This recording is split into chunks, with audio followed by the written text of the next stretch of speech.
Good afternoon, everybody. Marketing QB. Here we are in the third quarter. Ashley and Jeff is on the field. What's up, guys? Hey. What's going on? Hey, a little delay yesterday, guys, with the weather, technical stuff went down, Well, you paid me fully guaranteed money, so I don't have to show up at all, just like our quarterback for the We had Browns. So that's so cool. many people calling in. I got to tell you, Jeff, they were calling like the XFL. I felt like it was the first Oh my XFL God. championship game. We all went down. Everything You was hate gone. me. You hate me. That's it. Woo-hoo. I got to tell you what. So, Ashley, are you ready to jump into this? Because we only have so much time today because, like I say, the 2-minute drill. But at the end of the day, it's really not 2 minutes. But social selling is so big. As you guys know, that's like one of the big key words besides being authentic this year. I think them two taglines are all about staffing. So, social selling. I got to tell you right now, both of you, and we all three know this, but if you do not do social selling at 25, you're missing out. Straight up. I'm just going to tell you. You are not going to grow, and I'm going to give that facts right now. Just like a Jerry Jones, you're never going to win. Same simple way, right, Jeff? Right. Yeah. But the thing is, though, Ashley, and I want you to deep dive in this. Can you just give everybody a little 101, like in the next couple minutes, social selling, what your take is on it? Because I think a lot of people don't understand even what it is. They're just jumping on the bandwagon saying, oh, social selling, just posting something on social media. That's not what it's all about, peeps. Go for it. Right. But literally, like you said, it is something that is strategic and it's not posting and ghosting. It is a absolute game changer when you do it the right way of truly serving and then selling. So really shifting that mindset of getting the old 2020 ways out of your brain, out of that mindset, and being able to actually build authentic and real relationships first through a realm of different tactics on social media. And many people think that they are social selling in some way, right? You think that you're posting a promotional Canva art or sharing a video of some testimonial or whatever it may be, but gone are the days of cookie cutter tactics. And the new age of social selling is being strategic and actually doing the research on your target audience, giving them and delivering content that actually resonates and thinks 3 steps ahead of where they want to be, and painting that vision for them on social, leveraging your personal brand across multiple platforms. Exactly. And I got to tell you straight up on this, that selfie picture of you bragging is out the door, saying you have the nice jet and the car and Bentley. I mean, Jeff, at the end of the day, how many people brag online? And I'm going to tell you what, all the customers and clients, that's a turnoff, 100%. I have a new hairstyle, and now I'm just I'm not bragging at all. Like, it doesn't matter. Looks It pretty doesn't good too, matter. bro. See-through hair is out. Okay. So no, it is true though. Like it's funny because I see a lot of this stuff, and all the algorithms, all the strategies change around like put a link in, don't put a link in, put an image in, make it a carousel, do this, do this. But I see the same like, it's like it's cool to have a picture of yourself. Like I couldn't do it. Like I couldn't put a picture like here's me traveling, here's me, unless it's like kind of funny, sarcastic, kind of anti sort of like what you should do, but it's humility and authenticity, and again it you can't just create your stage name and then your real name. Like I think people are starting to find out that used to be easy to do. Like I am, unapproachable, I am awesome, I have millions of dollars, but then really I'm, broke and just trying to do something. Like you can't, people are going to figure those things out, They'll figure it especially. out. And I think COVID probably didn't help because you didn't go anywhere. So you could say, hey, I'm driving here. Here's my new car. And like, it was like that Friends episode where Joey had the Porsche, but he like, it was boxes and he just covered it up and wore Porsche stuff.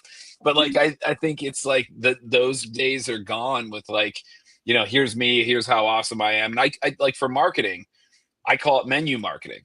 Like nobody goes to a restaurant because all of the stuff is awesome. You go to a restaurant because you're hungry for something. And you like, yeah, you're hungry for burgers, Mexican, Italian, whatever. Yeah, maybe somebody told you something was awesome, but like, you're not like, okay, yep, that's awesome, I got to eat it. That's awesome. That's awesome. It's like, I'm hungry. What appeals to me? And I think people got to take that into this whole social media realm too. You said it right. And Ashley, you can elaborate on this real quick is what I think is social media, because I love it. I eat and sleep this. My brand is me 24/7. I mean, but at the end of the day, I think a lot of people on here are so worried about likes. They're so worried about like carousels with like this blah stuff on it. It's great to put your picture out there, but put something behind it. Yes. I mean, I always say at the end of the day, it's not about you. It's about them. Right. Put them in it. It's a story. Come on. You know who's the number one podcaster we talked about yesterday? Joe Rogan. He talks about a story. He's the curious guest. He is. And Yep. like, when I have shows like that this year, I'm the guest. I want to know what you're about, both of you, and I think that's what's going to resonate in sales. Right. Go for it. Yeah. Yeah. I mean, you're right. It's the storytelling piece. And whether you agree or disagree with your positioning on a particular topic, like you, the shark, right? You, Jeff, it's just sparking that curiosity and bridging the gap between your professional buttoned up brand of when you send that email or you have that cold call to being able to actually have a conversation. How would you text this person? How would you actually be a friend with this person and get to know them and really position your social media brand or your brand, right? You have only one, but on social media of making it that ice-breaking statement, right? What is that icebreaker every single time you go to post or interact with someone, whether it's in the comments, a post, or a message? You always need to be figuring out how you can just chip away at those layers to be able to build their trust and storytell through every single message that you put out there. Exactly. And the thing is, we're going to deep dive into the pitch. I mean, come on now. In sales, LinkedIn, the pitch is so bad. It's like, hey, Shark, nice profile. And then they go right for the hyperlink. I'm like, come on. I mean, at the end of the day, I say, yo, I say, what's up? That's just me. I put a shark emoji on almost every freaking thing, but that's my character. I think at the end of the day, Ashley, you probably will agree on this, that the pitch is gone. Nobody wants to be pitched anymore. Clients hate that. Yeah. Yeah. And the challenge is that there are so many social gurus out there telling you this is the tried and true way to do this, right? I've booked 60 meetings doing it with this LinkedIn methodology. But at the end of the day, it is not your target audience. You know them best. So how do they want to be spoken to, right? Exactly. Do they care about whatever the pitch is right out of the gate? Absolutely not. No. They want to feel I always think person. I always think what's funny is when you get those, like, because I get the marketing gurus, I get like all these people, and they're like, I booked all these meetings. And I'm like, wait a minute. So I'm your audience and I'm considering this, but like my audience is not like, it's like, yeah, you booked idiots like me. Now I didn't buy anything, but you would book, appointments with me because I need something. But like, that methodology isn't going to work, just like you said, for the target audience. And people don't think that when they buy it. They're like, oh, well, I bought it, so it must make sense. But no, not necessarily, because you're just going down the food chain of here's somebody that knows that you'll buy, and then you're hoping to do the same thing where these people buy, but these people have no reason to buy. They don't have a need. And all you're doing is hitting them with like, what is it, that pitch slap? Is that what the big thing that was like the last couple of years was called pitch slap or whatever? Yeah. You know what? Jeff, you hit a good point there, because at the end of the day, the pitch, everybody says they make appointments. I'm going to tell you what, if we fact check them, I'm going to call everybody out there. If you book 70 appointments every month, you shouldn't even be on LinkedIn anymore. You should be like in Aruba somewhere with a house. Am I right? I mean, everybody's a rock star making all this money. And it's like, I'm sorry, but like you see them at a conference and they still have the same pair of tennis shoes they had 3 years ago. I mean, so what's going on here? I think a lot of false advertisement, and I know clients know this. Clients know this when you say, well, I can find you 50 candidates in like 2 weeks. No, you can't. You can't. It's impossible. Ashley, what you see on your side, and I know you're an expert at this, is in social media for this, is how do you get companies and sales reps to buy into this, that it's not about just go, go, go and send an email out and saying we're the best ever? It's the long game. That's the buy-in, right? And it's just like in your career. It's just like if we all like working out, us three, right? We live and breathe it. I completed 75 hard last year. I know all three of us are a part of the 5 a.m. club, right? Like it's just like building your physique, that when it comes to social selling, or it comes to your business, and it comes to achieving your quotas, your sales quotas, right? It's not going to be something, even when you're doing cold calls, right? You have to do 100 of them before you might get that first yes. It's the same thing with social media. You might have to put out 100 posts before you actually see some traction, but it's going to be consistency and it's going to be strategic game plan. You can't just throw spaghetti at the wall. Exactly. So here's my take on this, and you guys might disagree, but I love this, how we have this. So 100 calls, I don't do that. I tell anybody at the end of the day, I'm big into something what social selling is, which we're going to dive into right now. We might as well, is community selling. Social selling is community. If you get your whole community behind you and they're selling for you, Ashley, I think this is one of the biggest ways and one of the big downfalls. Everybody's saying, seven touches, 8 touches, they'll get back to you. What if you had a pizza shop? Just take this out. And this is something I've done in the past. Go to a pizza shop, okay? And you take a couple videos, a picture of the pizza. You share that on your Facebook. You tag them on it. They put it out there on theirs. Your name, Staffing Shark, or whatever company you are, is out there. People's going to resonate to that. Every time you go to that pizza shop, they're like, hey, I see you're looking for people for work and all that stuff. Yeah. Take me down this road, because I think this is a big part of social selling, because it ties back to your, online presence too. But I'm in a community doing grassroots. Right. Yeah, no, it's a very simple process that we're not tapping into the staffing industry. We are localized. We want to be more local and community driven, but we're not using the different features like on Meta. On Facebook and Instagram, you can tag. That's where you're going to actually find the candidates when you're thinking about, right, candidate and driving those job applicants. And of course, from a client perspective too, if you're having different clients that go to that same pizza shop, right? So that's that two-prong approach. We need to get out of just being LinkedIn, being the vehicle, and looking into Meta. And I'm opening that floodgate. Here we go. Time out. We got to talk about this, and Jeff can chime in on this. Is if you are only on LinkedIn in 25 and even in 24, you're losing out. This is the only platform people have. Please, Jeff, tell them there's another life besides LinkedIn. We love LinkedIn, but trust me, there's brothers and sisters out there too that needs love. It's a hard truth. I mean, honestly, it was one of those, because it's funny, again, going back to probably the more credible gurus that tell you, when you're building your social media presence or your brand or whatever, you're building, I guess, your brand on social media, don't try to do 5 platforms, just do one and be good at it.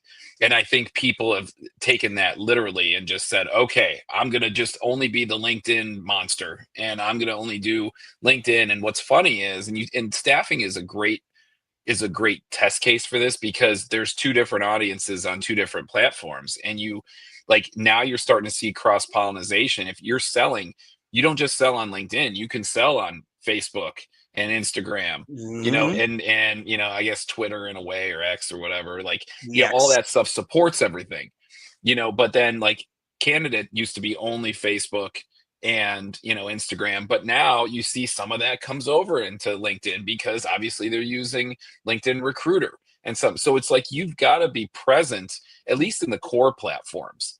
And I think it's a tough thing for me, because I live and breathe LinkedIn, and I need to branch out. And that's one of my goals, is to just do more on that side. But it is true. You've got to be in these multiple platforms, and you've got to have, your brand has to tweak and kind of change a little bit in each one of those platforms. Yes. I mean, the other platforms, LinkedIn it's becoming like a Facebook now, but the other platforms Twitter and the other ones, especially Instagram, you could be funny with it. Quirky, that's where you can let loose and have fun. Ashley knows that real quick. One thing also I want to elaborate on is video. If you're a staffing firm and you don't have a podcast, and I'm going to tell you straight up, don't have a boring one. Bring people on to have fun with it. Ashley, give me your take on this. People need to have videos in 25 in sales, social selling, but just not getting up there and saying, hey, what's up, guys? I'm from the ABC staffing firm. I got 10 jobs for you. Stop down today. That's not a video. No. It's if you are doing those type of videos, you are stuck in the past. That was a strategy for you to test out in your foundational period. So last year, the years prior during COVID, right? But now is the time to really level up and make your audience feel something, because that's the same message that everyone else is sharing. Social media is all about making your target audience feel some sort of emotion, right? You want to connect with them. You want them to feel laughter, inspiration with everything Yes. going on in the world, right? Like we need to make the audience feel something. And every single piece of content, whether it's written or a visual, like a carousel or an image or a video, especially to the podcast piece, come out of the woodwork and start your podcast with something very exciting like yours, right? The Shark, like yours actually starting with that powerful and trademarked entry point, and that graphic that, yeah, like you need to start with that. And you need to be able to get uncomfortable, because that's the only way you're going to actually build a true audience and convert. I love that. And I think one thing down the road that I think really everybody should jump into this year is being trained how to do a podcast. Just putting a guest on there and just talking in a dialogue, or even like a webinar. I'm going to tell you what, my brother, he looked at a couple of the webinars in our industry. He's like, dude, after 2 minutes, I'm going to be bored with this. You know, it's the little picture and we're going through it. I mean, we don't want webinars. I mean, we want excitement. We want that 15-minute burst, you know, and even with videos, we know that short form video is the king in 25. It wasn't 24. That's 7 seconds to 15 seconds of in your face, loud music, something fun. I think that's where it's at this year. And we're still in the Stone Age. You know that, Ashley. Yeah. Our marketing in the staffing industry is so freaking weak. If you talk to somebody from Netflix or Chick-fil-A, they look at us and say, holy shit, well, I could never sell a chicken sandwich with the way you guys operate. Am I right? Like, I mean, and I'm not throwing anybody under the bus, but at the end of the day, we have to talk about this. All these marketing companies are out there saying they're trying to like catch up, but all the staffing firms are saying we can't find candidates or clients. So where's the disconnect at? Yeah, of course. Oh, well, social selling, 75%. I just looked up a recent stat today, released for 2025 through LinkedIn, is across all platforms, 75% of B2B buyers, looking from a buyer's perspective, uses social media to make any buying decision. And that's up from last year. It was around 71%. And then from a consumer perspective, it's 90%. And that's across all social media platforms, especially when you look at Instagram. And I don't want to say TikTok because of everything that's happening right now, but this is where, to Jeff, your point, you don't put all your eggs into one platform basket, because you never know what's going to happen. I was just talking on my Instagram about this yesterday to that audience, and you just never know. You have to be in multiple social media platforms, but adjust your content strategy so that it relates to that person and what they want to feel at that point, right? And so is that feel-good content, the viral content. You want to educate, you want to make them laugh, right? Turn something that you're doing. Yeah, like get in some quirky manner of your recruiter team, right? Like what are they doing at their office desk that's really funny, that could be relatable, so that you can build trust and we can ditch the stigma, right, of working with a recruiter. Like, you know that, Shark, of like sometimes we can get that stigma from a recruiting perspective, and let's break that mold this year. Exactly. That's why I'm not a recruiter. I'm a workforce lifeguard. I save lives. I don't recruit people. It is something else. I think about in selling is, I mean, tell people like job. I mean, we're talking about Facebook groups and stuff like that. Ashley, I really want to dive in this real quick on that. I don't think people know how to use these. Can you give a couple tips out now? Because they get in a group and they're like, well, I don't get anything out of it. That's the first thing they say. Yeah. Take us through that real quick. Yes. When it comes to groups, LinkedIn, especially Facebook, that's where you get the most traction. Believe it or not, when it comes to social selling on Facebook, it's your quickest win is to make sure you're a part of a group. And if you're in a localized group, this is where you really need to flex that serve then sell muscle, where you're going to actually build relationships with people in the group first. If they're talking about, let's just say it's a business professional group, or if it's a laborers group, just read the room, read the virtual room, and start engaging with people. Give them love, like, comment, repeat, LCR, something that I have coined. And this is where you start to give the love first, share some non-promotional advice, resources, serve, then sell. 90% serve, and then you can sprinkle it in there in the DMs what you can offer them. You need to build that. I like that. How about this one? Excite, educate, execute. Yeah. You gotta excite them first. You gotta bring hype to the whole thing. And I always say this all the time. Like, well, Shark, you're all about the hype, but the hype equals hired. People want some people that are happy, high energy. Even if you're quiet and you might have anxiety, even in sales, and you're like, oh, I don't know if I could. After you get coaching and get pumped up, you're going to be a rock star. We know that. This is all about mojo, Jeff. Yeah, I mean, the biggest thing is I think it's separating the two. I mean, what I see that fails a lot, and Ashley has helped us out on a lot of different things, is that the issue is like this social media doesn't start stop. It's not a campaign. And I think that's where people, like to your point around like staffing could be a little bit behind with the marketing, is that we kind of treat this as like, okay, this is part of a 5 touch point campaign where we're gonna say this online, then we're gonna give them a call, then we're gonna do this, and then and it's like, no, like think like it's in perpetuity. This social media has got to live the way you live, and it's got to like, and the best part is like every day is different because they change, and so you can't be saying so many evergreen things as you're going, and then or you can't say nothing, and then here you go, now I'm going to say 12 things because it's part of my campaign, and then I go back into obscurity.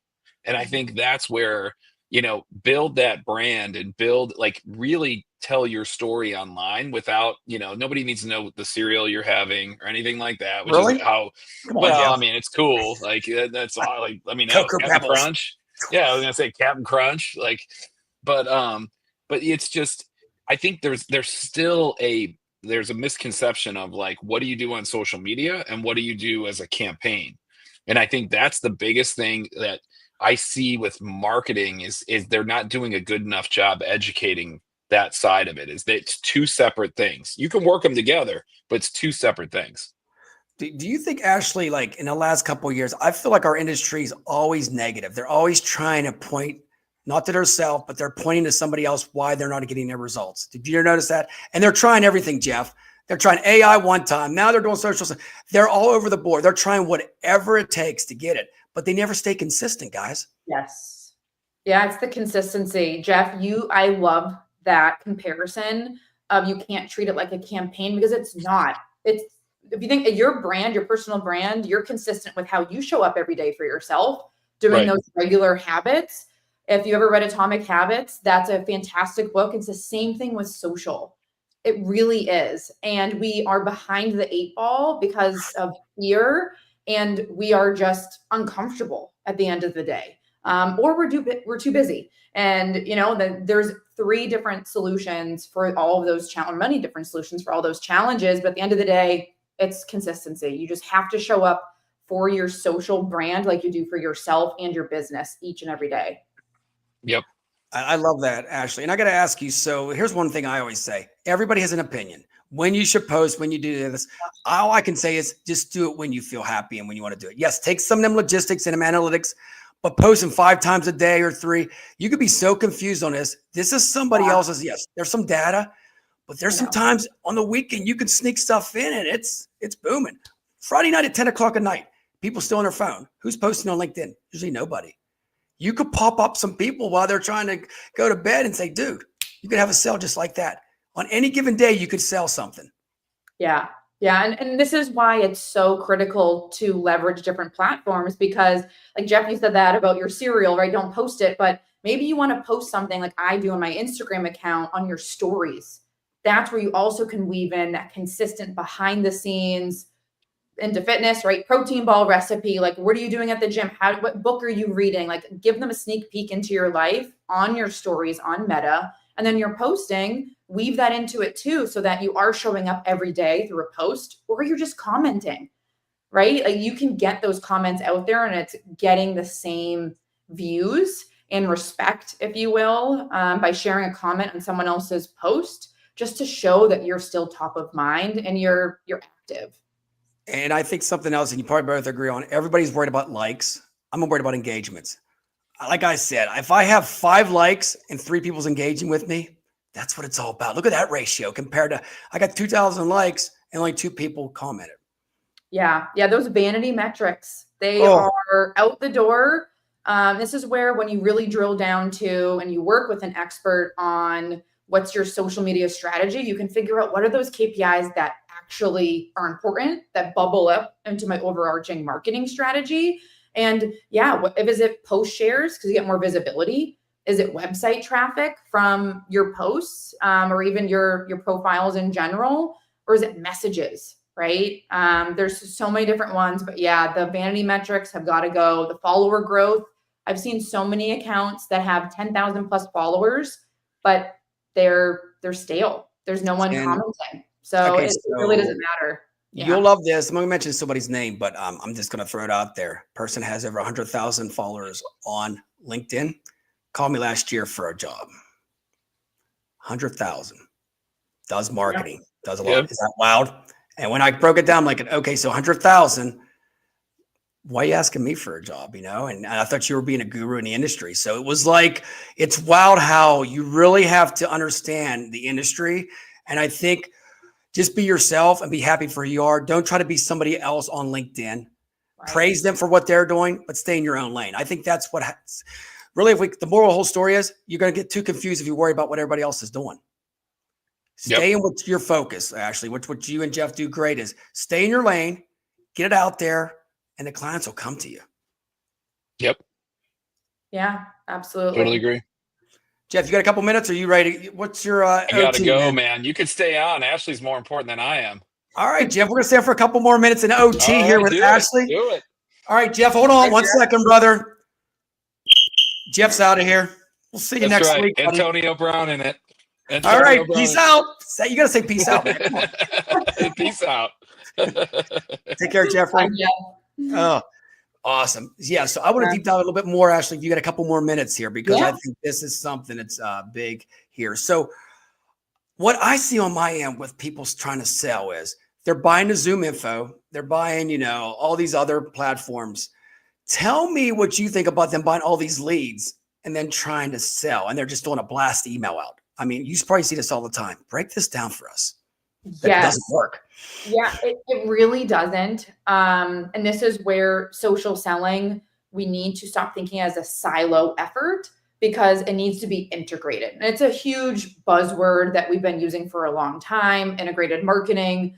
But when it comes to buying any lists, we need to make sure first that it's vetted properly. There's a lot of different tools you can use to be able to vet the information. But you need to take a look at the quality of your lists. And when you come to the email communication and you're blasting out these emails, the same thing with social selling is what's the content that you're actually sharing with these individuals.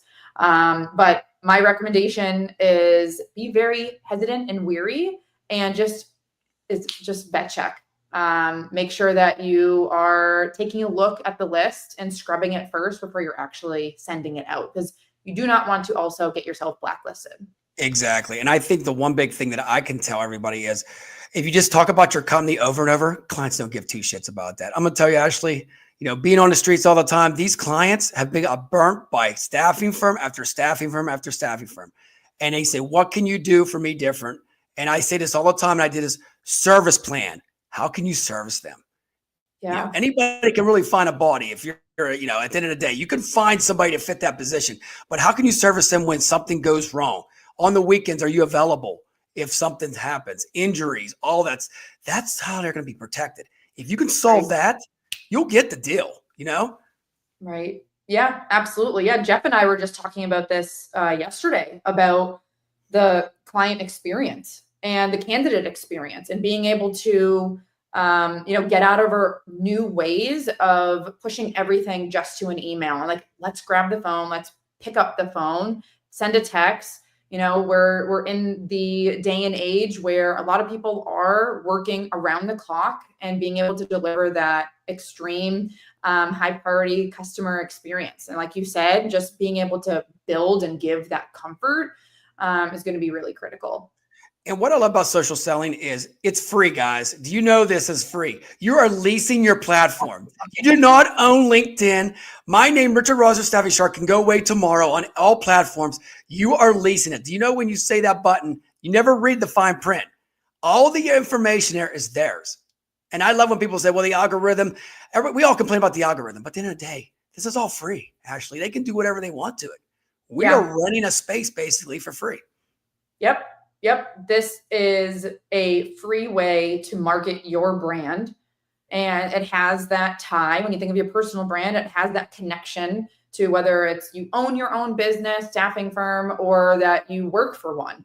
That it's a free tool to promote yourself and really position you as not only an industry leader, but being able to be that go-to partner for your candidates, for your clients, and for your employers or your employees too.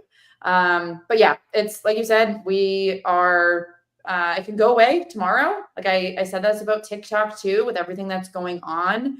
And just make sure you put yourself out there and you start now. If you haven't started already, you're thinking about pushing, post or publish, take it out of your drafts and go right ahead and just get started. The hardest part is being able to just get active and push yourself out there. But once you make that leap to do it, I promise it's going to work for you tenfold. You just have to stick with it and just put yourself in the right mindset. Exactly. And there's so many tools that can help you with. I will say one thing, ChatGPT is great, but don't live on it. Don't use it 100%. Please tell Ashley, everybody out there, we can identify when you use ChatGPT because there's a lot of things. If you don't proofread it, I can tell you there's certain words that are on ChatGPT every time. And they do that on purpose, I think. Yeah. ChatGPT, that's like a whole other realm because there's so many posts and tips going on of I can spot a ChatGPT post from a mile away if it has a dash or whatever it may be. It's like at the end of the day, it can be difficult to figure out what a ChatGPT post is. But my best rule of thumb when it comes to ChatGPT for social media content creation is use it with the correct prompt and be able to really just use it as a thought partner. Brainstorm ideas, get to know your audience more and behaviors, but use it as more of a research engine, not necessarily to create any sort of content for you. That is my recommendation. Because at the end of the day, you're probably going to spend more time on ChatGPT and it's not going to know your exact brain and how you work. And it's going to come across stale and not authentic to who you are. Love it. And before we wrap up, okay, so give some tips out there, Ashley. So you're a sales rep, they don't know what they're trying to do social selling for the first time. And they're trying to get out there and, the owner's saying, oh, get out there and do it, put some posts out there. Can you guide them through? Give me like a minute of where would you start at for a starting point? Yeah. So if you're starting from scratch, or maybe you post inconsistently and you're watching this and you need that bump of, okay, give me a 3-step process of what it is that I need to do. First, you need to post something ASAP that's very timely and top of mind with your current clients and prospects. Give them a value. So you want to serve first. Give them that value add, something that's top of mind, one thing that they can implement that will help their business move forward, a free piece of advice. And then I want you to LCR, like, comment, repeat. And this is going to be with your prospects and your current clients. So I want to have you target 10 prospects or clients right now where you react through a like, and then you leave an authentic comment, something that's genuine that you actually resonated with. And then I also want to make sure, of course, you can send a message, but that your profile is updated as well. This is a big missing piece, that your profile is positioned right now, that you're seeking a job, and it's not actually positioned of your prospect and what they want to see. What they are looking for when it comes to a staffing partner, right? From a salesperson perspective, they don't want to know how many deals you've closed and the deal size. That's a turnoff. They want to know what you've done to help and serve them. What have you done lately? That's what they want to know. What have you done lately? Who have you worked with in the past? Maybe even like a little testimonial. I'm going to tell you real quick, the video thing actually works so good. I tell anybody, if you can insert a video into your email or text and talk to them on the weekends, it's okay, peeps, to talk to the clients on the weekends. Get their phone number, start communicating with, have a beer chat, coffee chat with them. I think that's one of the biggest ways in social selling in 25 is just to be real. And we keep saying this over and over again, Ashley. And I thought we were all real, but I guess we weren't, were we? Everybody's saying, be real now. What happened? I know. We got to catch up. We really do.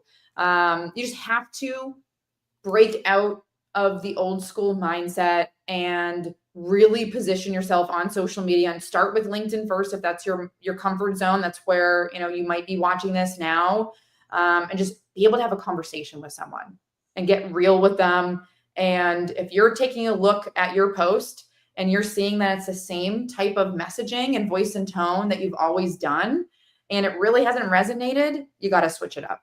Ask your friends, hey, does this sound like me? Ask your team, ask your assistant, does this sound like me?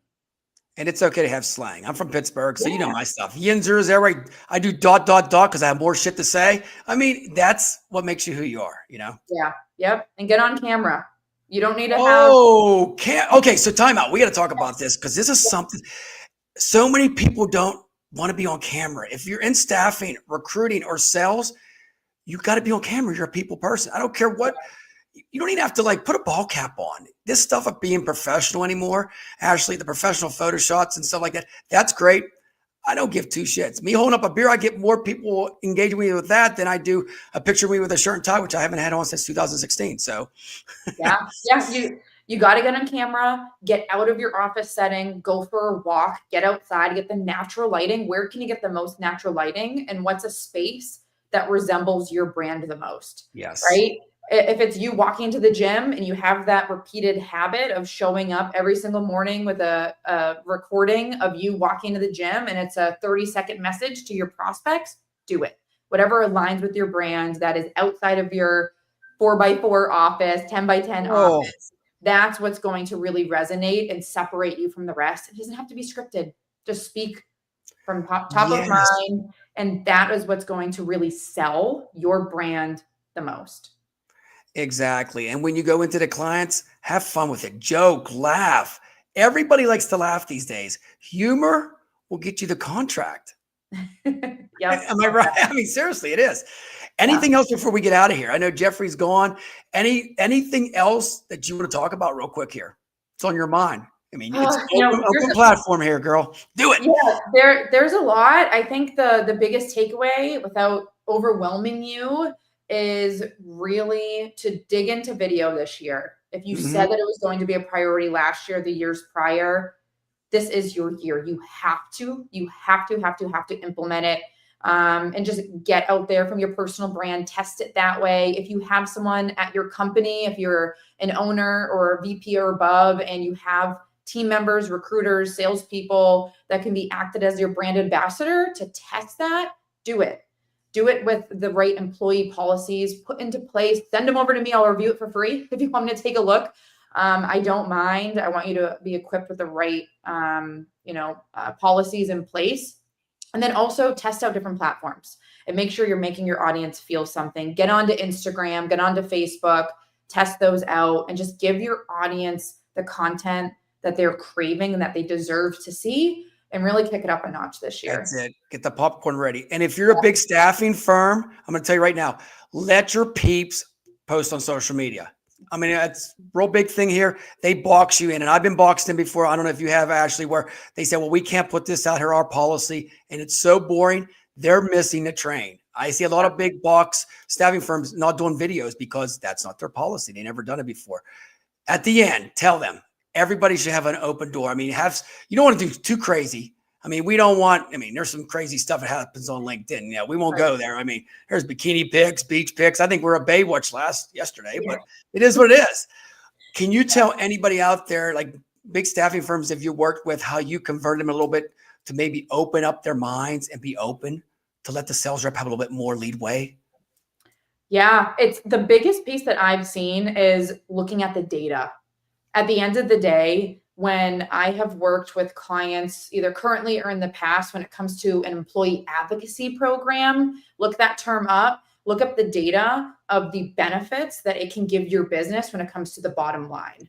Because at the end of the day, your employees are the voice of your brand. If you look at even the larger companies that are out there, the Fortune 500 companies, of looking at even Google or any other tech companies or Chick-fil-A, whatever it might be, it's the user-generated content or the brand advocates that are really separating the, box type, purchase in a box type employee advocacy programs to a really successful one. So look at the data and just test it out. Have the policies put into place. If there's a couple individuals that you can trust, get them through an employee advocacy program and get them through some training.